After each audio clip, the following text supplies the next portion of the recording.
So in other words, they were a program multiple. Many of them, yeah. This may be graphic, folks. It was made out of human skulls. Why didn't the news talk about this? How old is the baby usually when they start the programming? This is a breeding project, just like the Nazis in the mass race. Right. And so it's a demon seed. If I push hard enough, I can penetrate the skin and cut.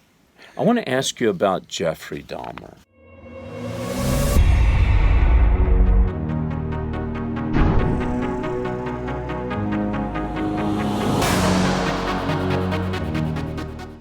I want to ask you about Jeffrey Dahmer. Everybody out there knows about Jeffrey. You told me something about Jeffrey Dahmer that just about floored me. Would you share that with the audience? Sure. I've seen all the stories, documentaries that came out, and read things. But because being in part of law enforcement and inside, we were in a Def Tech training center on advanced occult crimes, and law enforcement people brought in the pictures of Jeffrey's apartment. So we all know about the crimes and the sexual, perverted things and eating people and killing people and all that. Right. What they didn't tell you, because I don't think they understood what it all meant. What they didn't tell you is, number one, Jeffrey Dahmer was satanic ritually abused. He was he had multiple personalities. Wow. In his apartment, he had a satanic altar built out of human thigh bones. Wow. He had a triangle-shaped power cone. They summoned demons to bring the demons in. It was made out of human skulls. Why didn't the news talk about this? Why wasn't this center point of everything? We can say on the one side, there's no question Satan and his side wants to keep that downplayed anyway. Anybody part of that. They don't want that out. Second thing would be, it's true in law enforcement and it's true in media.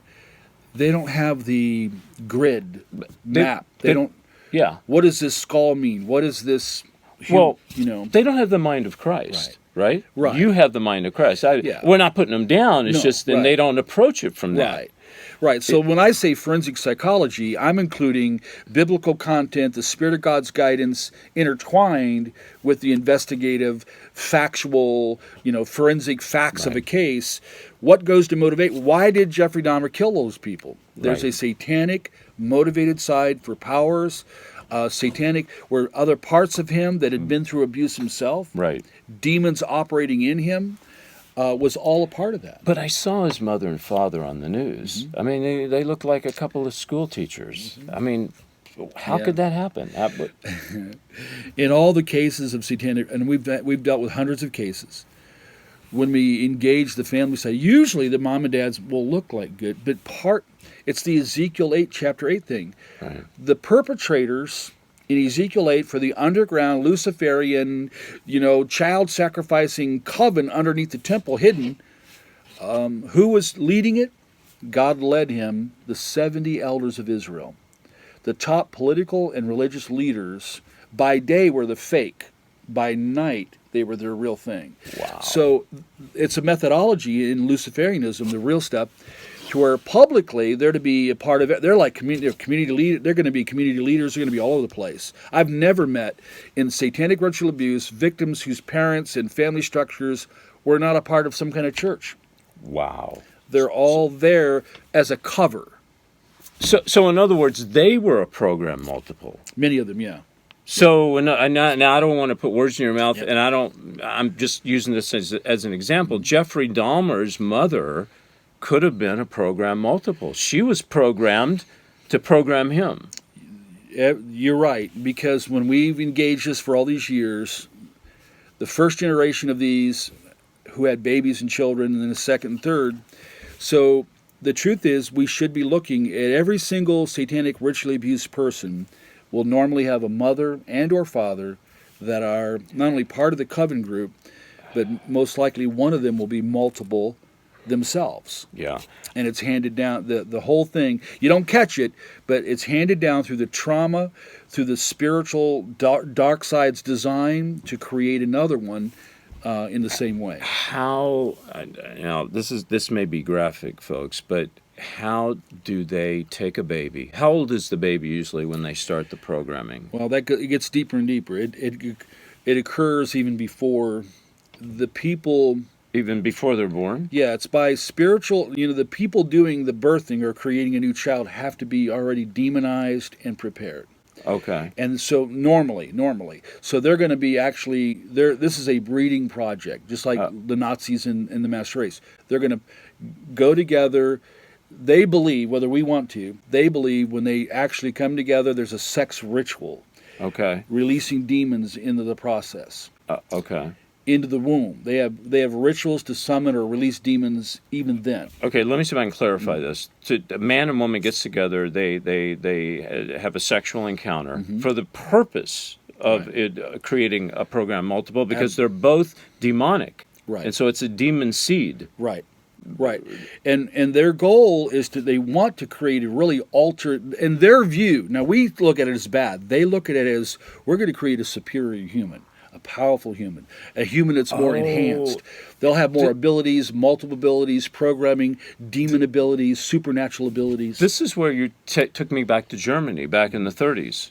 The Germans, Hitler wanted to create the ultimate race. Right. Same demonic presence. Same concept. Okay, so now she's pregnant. She has the baby, and it's a little baby. Yeah. What do they do? What's some of the things they start to do to this baby to program it? Sure. In a ritualistic, setting, they will cause trauma, pain. The pain will be mental, physical, emotional. Dissociation, we all understand that we daydream a little bit. Dissociation pushes the mind, the personality, pushes the mind further and further and further until they want it to snap. They want through pain, mental, emotional, physical, they want the personality to split. And they also want demonic presence to come in, and then this new part of that personality, they want to begin to, well, you're going to be a priestess, or you're going to be a runner, or you're going to be a fighter, or you're going to be a shooter. Whatever they want the first one, and then a second, and then a third, and then a fifth, and then a 50th. There could be dozens of sub-personalities. So when they inflict pain, can you give me an example of what kind of pain? What do they do? I don't mean to be gross, folks, but we need to hear this. We need to understand it. Sure. It can be an intense sexual pain for boys and girls. For a little baby. Sure. Cutting. In some cases, we can get into, it gets very sophisticated. They can go into blue light, using drugs to help create pliability. Anything that will cause the personality to be pliable. They know that trauma, pain, whatever, in a ritual, on the physical body to cause pain. Right. I was telling somebody yesterday about the little girl. She had 47 stab wounds in her feet, both feet together. They did that to cause dissociation. They did that, so it could be a sexual thing. It could be a physical thing. Anything to create intense pain, intense mental, emotional pain, to force them into dissociating, going off.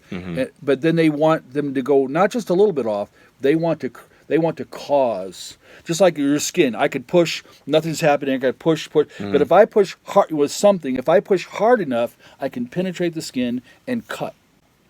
That's what they're doing to the personality. Okay, so we talked about them having babies for this, but could it be a lot of the children that come up missing in human trafficking? Yeah. Could these children be used? Are they used for these program multiples? There's cases that we know that they've been created for that. Even Hitler and Himmler stole Polish children, thousands of them, to bring them into the program. Okay, so all these children that come up missing, you never find them again. They could be used as a program multiple, and they change their name. Sure. So they're still walking around. Mary is now Annie, right? Sure.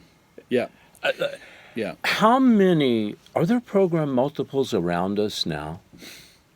Here's our research. We're talking over almost 4 decades of purposely going after it.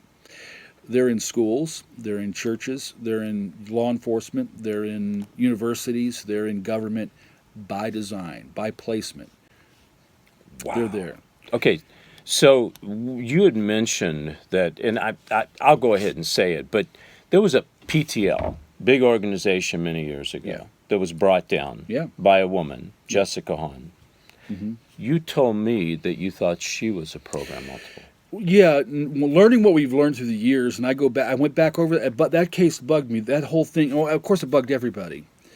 But what we learned about infiltration, that it all began in the early 70s on a nationwide basis. These undergrounders, Luciferian, they began to send programmed. They could have, David, they could have personalities that are trained for one thing, sex, so that the sex part of them would come up to go after pastors, deacons, Right. to bring corruption, to bring people down. Right. So they really are like a satanic warrior being sent in, and they can look very normal, and Jeffrey Dahmer looked very kind of normal in a sense. Right. But if he switches to the personalities that can abduct and kill and drill holes in a head, that's another story. But what you're saying is this girl, Jessica Hahn, if she's a program multiple, she was programmed to go out and intentionally take down pastors. Right. And she did. I think it was it Jimmy Swaggart? And well, there were some that were sent there too, but specifically with Jim Baker. Baker, yeah. And I've wanted to for years. I told somebody that just went to him lately, I want to tell him corruption's bad enough, or Christians who fall is bad enough. Yeah, that's a stumbling thing. They fall. Praise God, they repent and so forth. Right. But I do believe, knowing what we know about how the dark side targets churches or targets ministries and sends programmed folks in, and that includes doing spiritual warfare against the local places, Absolutely. doing rituals against the places. They may send, and I believe they send in folks that were geared to bring down the leadership to help bring it all down. After talking to you, I'm convinced half the people that I've been dealing with that I think are demonic are actually program multiples. Well, it's very close. I mean, we need to learn the difference between a program part of because there's millions of them now. I mean, right. That's. I mean, we have we're dealing. We have there's so much information that needs to come out about this, but demonization. The body of Christ should be at the cutting edge. We should be the ones dealing with all of it. Absolutely, okay? All of it. We're the ones that we should be cutting edge in all that. But when you have demon possession included in a cult-oriented, splitting, mind control, creating, including demons, then it's more complex, more dangerous. Russ, when we come back, I want to ask you if there's people out there that they think they're dealing with a program multiple, or even themselves may be a program multiple after hearing this. What do they do about it? What do you do about it? What do we do about it? I want to talk about that because, you said earlier that he who is in you, which is God, is much more powerful than he who is in the world. Correct? So I want to find out. We're going to unleash the power of God in this next interview. Has to be. Hey, thanks everybody for being with us, and join us in the next segment right here on the Supernatural channel on davidheavener.tv.